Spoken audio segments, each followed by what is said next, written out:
సమస్త జీవరాశి భారాన్ని మోసేదే నేల తల్లి. మన పూర్వీకుల తరం నుంచి మన తరం వరకు కూడా వారసత్వ సంపదగా మనకి ఈ భూమి వస్తూ ఉంది. ఈ నేల తల్లిని నమ్ముకొని మన పూర్వీకులు సేంద్రియ వ్యవసాయాన్ని చేసి వారు ఆరోగ్యంగా ఉంటూనే ఎంతో సంతోషంగా గడిపారు. ఆ తరువాతి రోజుల్లో వ్యవసాయ రంగంలో కొన్ని మార్పులు రావడం, అధిక దిగుబడి కోసం కొన్ని విషపూరితమైనటువంటి రసాయనాలను సాగులో వాడడం వల్ల ఈ భూమి దెబ్బతినడంతో పాటుగా మన ఆరోగ్యాలు కూడా మనం దెబ్బతీసుకుంటూ వస్తూ ఉన్నాం. ఈ నేపథ్యంలోనే అసలు మనం మనస్ఫూర్తిగా కడుపు నిండా తినాలి అంటేనే ఆలోచించాల్సినటువంటి పరిస్థితి వచ్చింది. ఆ పరిస్థితిని మార్చేందుకే ఒక ఆదర్శ రైతు కంకణం కట్టుకున్నారు. అందులో భాగంగానే ఇన్నేకర్స్ అనేటువంటి ఒక సంస్థను స్థాపించి వ్యవసాయ రంగంలో విప్లవాత్మకమైనటువంటి మార్పులు తీసుకొచ్చేటువంటి ప్రయత్నం చేస్తూ ఆయన ప్రకృతి వ్యవసాయాన్ని చేస్తూ సేంద్రియ వ్యవసాయం మీద ఎంతోమందికి అవగాహన కల్పిస్తూ ఈ కమ్యూనిటీ సపోర్టింగ్ అగ్రికల్చర్ని ఆయన సపోర్ట్ చేస్తూ ఇప్పుడు షాద్ నగర్కి దగ్గరలో 100 ఎకరాల వ్యవసాయ క్షేత్రంలో రకరకాల పంటలను సేంద్రియ పద్ధతిలో పండిస్తూ అవి ఎంతోమందికి అందించేటువంటి ప్రయత్నం చేస్తూ ఉన్నారు ఒక ఆదర్శ రైతు కె శ్రీనివాస్ గారు. శ్రీనివాస్ గారికి చెందినటువంటి వ్యవసాయ క్షేత్రంలో ప్రస్తుతం మనం ఉన్నాము. ఇది 100 ఎకరాల వ్యవసాయ క్షేత్రం. ఈ 100 ఎకరాల వ్యవసాయ క్షేత్రంలో ఎటువంటి పంటలను పండిస్తున్నారు, ఏ ఏ పద్ధతులను వారు అవలంబిస్తున్నారు అనేది మనం ఈ వ్యవసాయ క్షేత్రంలో కలిదిరిగి ఒకసారి తెలుసుకునేటువంటి ప్రయత్నం అయితే ఈరోజు చేద్దాం. మనతో పాటు రండి. జనరల్గా షాద్ నగర్లో యావరేజ్ రెయిన్ఫాల్ వచ్చేసి 900 to 1000 mm రెయిన్ఫాల్ ఉంటుంది పర్ ఇయర్. చాలామంది అడుగుతూ ఉంటారు, ఇంత డ్రై ఏరియాలో మీరు వాటర్ ఎలా మేనేజ్ చేస్తారు, బోర్స్ ఎట్లా వస్తున్నాయి, బోర్స్ ఎండిపోవా అని అడుగుతూ ఉంటారు. ఒక చిన్న ప్రాక్టీసు, మేము ఈ పొలాన్నంతా కూడా డిపార్ట్మెంట్ ఆఫ్ జియోఫిజిక్స్ వాళ్ళతోటి కలిసి సర్వే చేయించాం. ఎక్కడెక్కడ బోర్వెల్స్ చేయొచ్చు అండ్ ఆ బోర్వెల్స్ని రీఛార్జ్ చేయగలిగిన పాయింట్స్ని మనం డ్రిల్ చేసాం. సో ఎక్కడెక్కడ రీఛార్జ్ చేస్తే ఆ బోర్వెల్స్ రీఛార్జ్ అవుతాయి ఆ పాయింట్స్ని కూడా ఐడెంటిఫై చేసి, సపోజ్ ఇక్కడ చూస్తే మనం ప్రతి 5 ఎకరాలకి ఇది హార్వెస్టింగ్ పిట్ అనమాట. ఇది దాదాపు ఒక 20x20 తీసుకొని 30 feet డెప్త్ తీసుకొని ఈ పొలంలో ఉన్నటువంటి బౌల్డర్స్ని దీనిలో ఫిల్ చేసాం. సో ఈ లో లెవెల్ స్లోప్స్ అన్ని ఇలానే ఉంచాం. ఎక్సెస్ వాటర్ వచ్చినప్పుడు ఆ వాటర్ అంతా దీనిలో ఇంకిపోతుంది.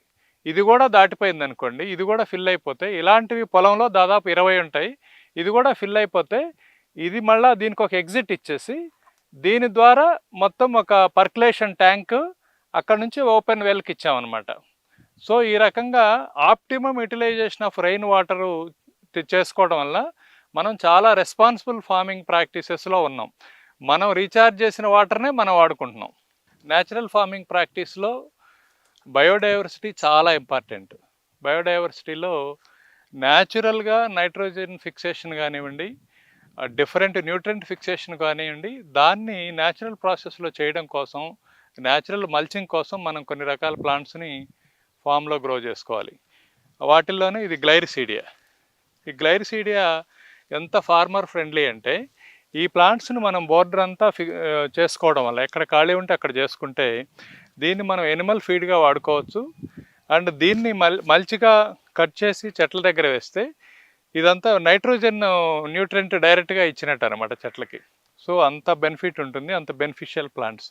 అందుకని ప్రతిదీ గడ్డి వీడు పంట తప్ప వేరేది ఉండకూడదు అనుకోకుండా ఇలాంటివన్నీ గ్రో చేసుకోవడం, ఇలాంటి స్మాల్ థింగ్స్ అన్నీ కూడా ఒక న్యాచురల్ ఫామ్ని, ఒక ఆర్గానిక్ ఫామ్ని సపోర్టింగ్ సిస్టమ్ లాగా పనిచేస్తుంది. మనకి మామూలుగా ముళ్ళుని ముళ్ళుతోనే తీయాలని ఒక సామెత ఉంటుంది. అలానే గడ్డిని కంట్రోల్ చేయడం కోసం గడ్డితోనే గడ్డిని కంట్రోల్ చేయొచ్చు. మీరు చూస్తే ఇది స్టైలోహెమాటా. ఈ స్టైలోహెమాటా అనేది ఫాడర్ రీసెర్చ్ సెంటర్ నుంచి తీసుకున్నాం మేము. ఇది national fodder research centre Srisailam హైవేలో ఎయిర్పోర్ట్ దగ్గర ఉంటుందన్నమాట. సో ఇదేంటంటే నైట్రోజన్ ఫిక్సేషన్ గ్రాస్. ఈ పైకి ఎంతైతే ప్లాంట్ పెరుగుతుందో కిందకి అలా 2 times దాని రూట్స్ వెళ్తాయి. దానివల్ల ఏమవుతుందంటే సాయిల్ అంతా ఫ్రీ అవుతుంది. వర్షం పడినప్పుడు ఆ సాయిల్ని వాటర్ని లోపలికి వెళ్ళడానికి అది అలౌ చేస్తుంది. సో ఆ రకంగా మనం రెయిన్ వాటర్ హార్వెస్టింగ్ ఉపయోగపడుతుంది. రెండు, ఇది నైట్రోజన్ ఫిక్సేషన్ గ్రాస్. అట్మాస్ఫియర్లో ఉన్న నైట్రోజన్ని తీసుకొని భూమిలో పెడుతుంది. అందుకని ప్లాంట్కి, నియర్ బై ప్లాంట్కి నైట్రోజన్ వస్తుంది. 3, దీన్ని ఫాడర్గా ఉపయోగించవచ్చు. దాన్ని మిగతా గ్రాస్తో కలిపి దీన్ని కట్ చేసుకొని ఫాడర్గా ఉపయోగించుకోవచ్చు. ఇది మనం పొలం అంతా ఈ గడ్డి వేసాం, కావాలని దీన్నే పెంచాం మనం. సో గడ్డిని కంట్రోల్ చేయడం కోసం దీన్ని మనం దున్నేసినా కూడా మళ్ళా రిజువనేట్, దీనికి చావు అంటూ ఉండదు, మళ్ళా వస్తూనే ఉంటుంది. సో ఇది one of the best practice to control weed. ఇది పునాస వెరైటీ. ఇది ఆఫ్ సీజన్లో ఉంటుంది. ఏదైనా మ్యాంగో గార్డెన్లో ఇవి కూడా కొన్ని ప్లాన్ చేసుకోవడం వల్ల ఏమవుతుందంటే సీజన్లో చాలా కాంపిటేటివ్ ప్రైస్ ఉంటుంది. ఆఫ్ సీజన్లో పర్టికులర్గా మ్యాంగో కాలంలో తినాలనుకుంటారు కాబట్టి ఇది స్టోర్స్లో చాలా వాల్యూ ఉంటుంది.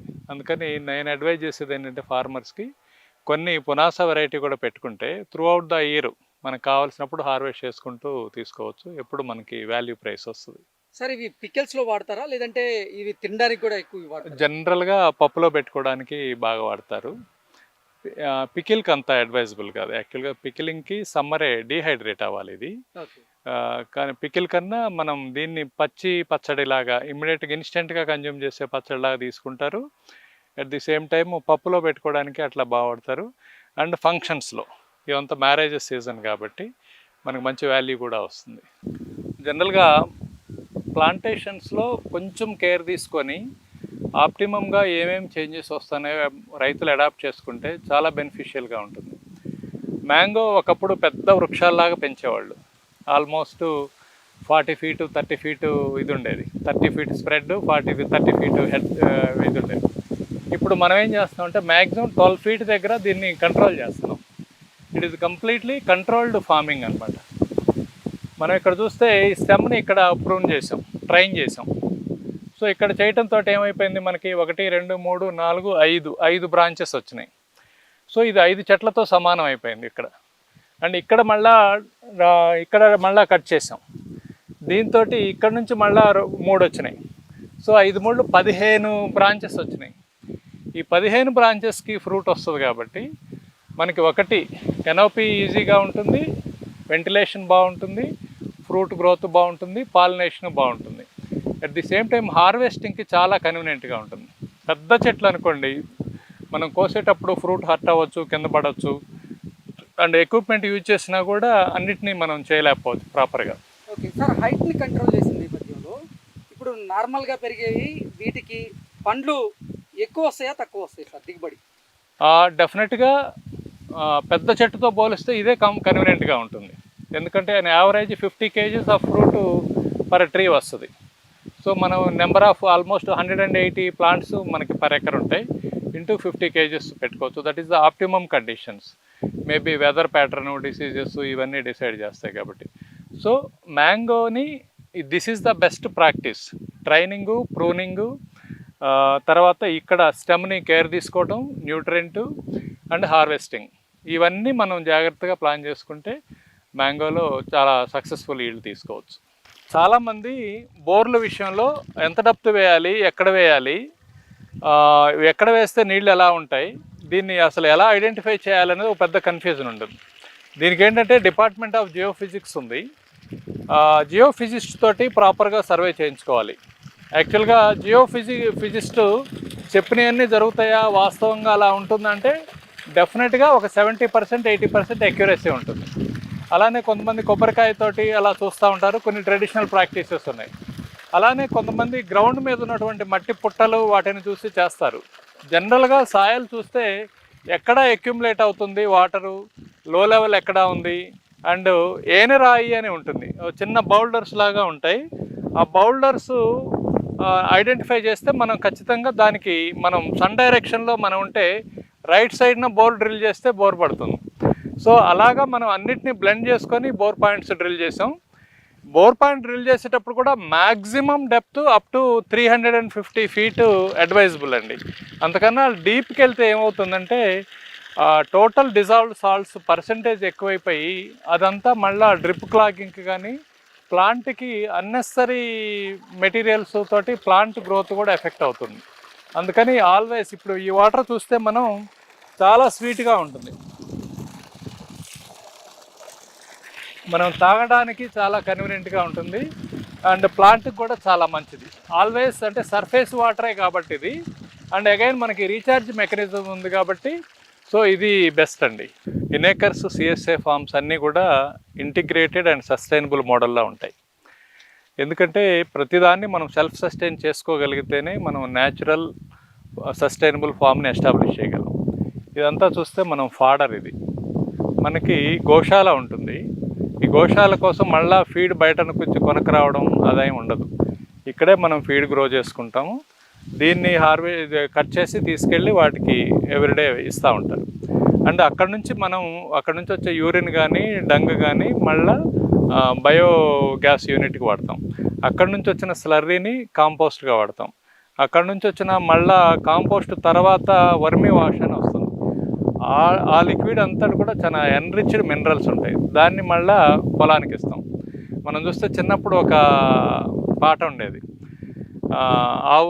ఆవుకి నేను మేత వేస్తే ఆవు నాకు ఎరువు ఇస్తే, ఎరువు తీసుకెళ్ళి దిబ్బాకేస్తే, దిబ్బాని తీసుకెళ్ళి చేనుకేస్తే అని. అంటే ఈ సైకిల్ అంతా పిల్లలకి అర్థం చేయించడం. సో ఇలాంటి మన ఫామ్ని విజిట్ చేసినా కూడా అవన్నీ అర్థం అవుతాయి, వీటి మధ్య ఉన్నటువంటి ఇంటిగ్రేషన్ అర్థం అవుతుంది. చాలామంది ఇట్లా ఉంది కదా సార్, గడ్డి ఉంటుంది, ఇదంతా బుషీగా ఉంది, ఈ పాములు ఉండవా అని అడుగుతూ ఉంటారు. ఖచ్చితంగా ఉంటాయి, పాములు ఉంటాయి, కుందేళ్ళు ఉంటాయి, నెమళ్ళు ఉంటాయి, కుక్కలు ఉంటాయి, తేళ్ళు ఉంటాయి, పురుగులు ఉంటాయి. ఇదేంటంటే నేచర్లో మనకన్నా ముందు నుంచి అవి ఉన్నాయి. వాటి టెరిటరీలోకి మనం వచ్చాం కానీ మన టెరిటరీలోకి అవి రాలేదు, మన ఇంట్లోకి రాలేదు అవి. సో అందుకని వాటి టెరిటరీలోకి వచ్చినప్పుడు మనం కూడా చాలా కాన్షియస్గా ఉండాలి. న్యాచురల్ ఫార్మింగ్ ప్రాక్టీసెస్లో ఏంటంటే ఇక్కడ మూవ్ అయ్యేవాళ్ళు కానీ, ఇక్కడ ఉండేవాళ్ళు కానీ, ఇలా చేద్దాం అనుకునేవాళ్ళు కానీ నేచర్తో బ్లెండ్ అయ్యి నేచర్తో కోడాన్స్ చేయడం అలవాటు చేసుకోవాలి. అప్పుడు మనం కూడా దానిలో నేచర్లో పార్ట్ అవుతాం, లేకపోతే అది ప్రకృతి అయితే మనం వికృతి అవుతాం. ఇనేకర్స్ సిఎస్ఏ ఫార్మ్స్లో ఇంటిగ్రేటెడ్ ప్లాంటేషన్ ఉంటుంది, అగ్రికల్చర్, హార్టికల్చర్, సెల్వికల్చర్. అగ్రికల్చర్లోనేమో వెజిటబుల్స్ గ్రో చేస్తాం, హార్టికల్చర్లోనేమో ఆల్ ఫ్రూట్ వెరైటీస్ ప్లాంటేషన్ చేస్తాం, సెల్వికల్చర్లోనేమో శాండల్వుడ్ చేస్తున్నాం. అంటే స్వల్పకాలిక, మధ్యకాలిక, దీర్ఘకాలిక పంటల్ని కలిపి ఒకే ఫామ్లో వేస్తాం అన్నమాట. దీని ద్వారా ఏంటంటే కొన్ని సంవత్సరాల పాటు ఈ చెట్లు పెద్ద అయ్యేంత వరకు ఫామ్ మెయింటెనెన్స్కి మనకి అగ్రికల్చర్ ఉపయోగపడుతుంది. దాని తర్వాత హార్టికల్చర్ ఇన్కమ్ స్టార్ట్ అవుతుంది. ఇది శాండల్వుడ్. నేను శాండల్వుడ్ గ్రోవర్స్ అసోసియేషన్ ప్రెసిడెంట్గా ఉన్నాను. దాదాపు ఒక 20 సంవత్సరాల నుంచి శాండల్వుడ్లో ఏం జరుగుతుంది, Indian institute of would science and టెక్నాలజీతో అసోసియేషన్ ఉంది. అలానే డాక్టర్ హెచ్ఎస్ అనంత పద్మనాభ గారు Indian institute of would science and technology senior scientist, వారు మా గురువు గారు. సో మేము ట్రాపికల్ ఫారెస్ట్రీ సర్వీసెస్ అని ఒక ఆస్ట్రేలియన్ కంపెనీ తోటి కూడా వాళ్ళకి సీడ్ సప్లై కానీ అది చూసాము. అంటే వాళ్ళు హార్వెస్ట్ చేసి ఆ ప్రోడక్ట్ని ఇండియాలో కూడా అమ్మేంతవరకు మా అసోసియేషన్ ఉండిందనమాట. సో ఒక సైకిల్ అంతా గమనించిన తర్వాత మనం శాండల్వుడ్ గ్రో చేయడానికి ఒక సూటబుల్ లొకేషన్స్ని సెలెక్ట్ చేసుకోవడంతో పాటు మన ఫార్మ్స్ అన్నింటిలో కూడా శాండల్వుడ్ గ్రో చేస్తున్నాం. శాండల్వుడ్ ఏంటంటే దీని మీద చాలా ప్రచారాలు ఉన్నాయి. చాలామంది రియల్ ఎస్టేట్ కంపెనీస్ దీనికి చెట్లకు డబ్బులు కాస్తాయి, కోట్లు వస్తాయి, మీరు పెట్టండి, ఇలాగ రకరకాలుగా అవుతూ ఉంటుంది. డెఫినెట్గా శాండల్వుడ్ అనేది one of the premium product, but subject to conditions. ఒకటి దీన్ని గ్రో చేయడం, ఇదేంటంటే రూట్ పారాసైట్ ప్లాంట్. నర్సరీ దగ్గర నుంచి దీనికి డైరెక్ట్గా న్యూట్రిషన్ని ఈ చెట్టు తీసుకోలేదు. అందుకని ఒక ఆల్టర్నంతర్ అని చెప్పేసి ఒక ప్లాంట్ పెట్టుకోవాలి. దాని తర్వాత పెరిగేటప్పుడు కంది లాంటివి పెట్టుకోవాలి. దీనికి బెస్ట్ హోస్ట్ వచ్చేసి తుమ్మ, యాక్చువల్గా ఫారెస్ట్ దీనిలాగా ఉన్న తుమ్మ. కానీ ఎనీ హార్టికల్చర్ క్రాప్స్ని మనం ఆగ్రో ఫారెస్ట్రీ మోడల్ ఇలా డెన్స్గా ఒక అడవిలాగా మనం పెంచుతున్నాం కాబట్టి ఎనీ హార్టికల్చర్ క్రాప్స్లో దీన్ని ఇంటర్ క్రాప్గా కనుక చేసుకుంటే హార్టికల్చర్ ఇన్కమ్ మనం కొంతకాలం వచ్చిన తర్వాత ఒక 15 years తర్వాత మెచ్యూరిటీని బట్టి మనం కట్ చేసుకోవచ్చు. 15 ఏళ్ళు అవగానే అన్ని చెట్లు వస్తాయని కాదు. సపోజ్ ఇది మనకి ఒక 5 years ఓల్డ్ ట్రీ, ఇంకొక 10 ఇయర్స్లో డెఫినెట్గా ఇది మనం హార్వెస్టింగ్ మెచ్యూరిటీ రావచ్చు. కొన్ని ప్లాంట్స్ అంత రోబస్టిక్గా ఉండకపోవచ్చు, అది ఇంకొక 2-3 ఇయర్స్ ఎక్కువ పట్టచ్చు. బేస్డ్ ఆన్ అది చూసుకుంటా ఒకేసారి దీన్ని ఏదో హార్వెస్ట్ చేయాలన్నట్టు కాకుండా ఆ కండిషన్స్ని బట్టి మనం చేసుకోవచ్చు. ఇవాళ మంచి ప్రీమియం మార్కెట్ ఉంది. ఎట్ ది సేమ్ టైం ఇది డిమాండ్ సప్లై. ఒకప్పుడు భారతదేశంలో ప్రతి ఇంట్లో శాండల్వుడ్ ఉండేది. అలాంటిది ఇవాళ శాండల్వుడ్ అనేది మర్చిపోయాం. శాండల్ అని దాని మీద రాసి ఉంటుంది, ఆ డబ్బాలు కొనుక్కుంటున్నారు. కానీ రియల్ శాండల్వుడ్ వచ్చేసి రిటైల్ మార్కెట్లో 100 గ్రామ్స్ 2000 రూపీస్ ఉంది. అంటే పర్ కేజీ ఆల్మోస్ట్ 20,000 రూపీస్ ఉంది. సో ఒక చెట్టు నుంచి యావరేజ్న 18 నుంచి 25 కేజెస్ వరకు హార్ట్ వుడ్ ఎక్స్పెక్ట్ చేయొచ్చు, with subject to optimized conditions. ఎన్ని ప్లాంట్స్ అనేది అగైన్ మనం అగ్రో ఫారెస్ట్రీ, ఇది ఫారెస్ట్ ప్లాంట్ కాబట్టి ఆ డెన్స్ని కనుక ఏర్పాటు చేసుకొని దానికి సరైన nutrients, host plant support, cultivation practices చేసుకుంటుండాలి. At the same time water logging ప్లేసెస్లో ఇదంతా గ్రో అవ్వదు. గ్రో అవుతుంది కానీ oil percentage, oil content grow అవ్వదు. దీనికి ఏంటంటే ఆప్టిమమ్ స్ట్రెస్ అవసరం. అప్పుడప్పుడు ఒత్తిడికి లోన్ అవ్వడం ద్వారా దీనిలో ఫామ్ అయ్యేటటువంటి ఆయిలే దీని value. So based on the oil content వుడ్కి వాల్యూ ఉంటుందన్నమాట. యాక్చువల్గా చాలా ఆప్టిమిస్టిక్ గ్రోత్ వచ్చేసి 30 ఇయర్స్ ప్లస్ ఉంటేనే మంచి వాల్యూ వస్తుంది. కానీ కమర్షియల్గా ఫార్మింగ్ ప్రాక్టీసెస్లో చేయాలనుకున్నప్పుడు 15th ఇయర్ దగ్గర నుంచి స్టార్ట్ చేసి మనం బేస్డ్ ఆన్ ద మెచ్యూరిటీ, బార్కింగు, ఇక్కడ మనం చూస్తే ఈ మెచ్యూరిటీని ఇక్కడ ఉన్నటువంటి ఈ బార్క్ క్రాక్స్ని బట్టి మనం ఐడెంటిఫై చేయొచ్చు. ఇది దాన్ని బట్టి మనం మళ్ళా దీని ఆయిల్ కంటెంట్ని టెస్ట్ చేసి బాగుందనుకుని సాటిస్ఫై అయినప్పుడే హార్వెస్ట్ చేయాలి. దీనిలో ఏంటంటే రూట్స్ నుంచి షూట్స్ వరకు అన్నీ ఉపయోగపడతాయి.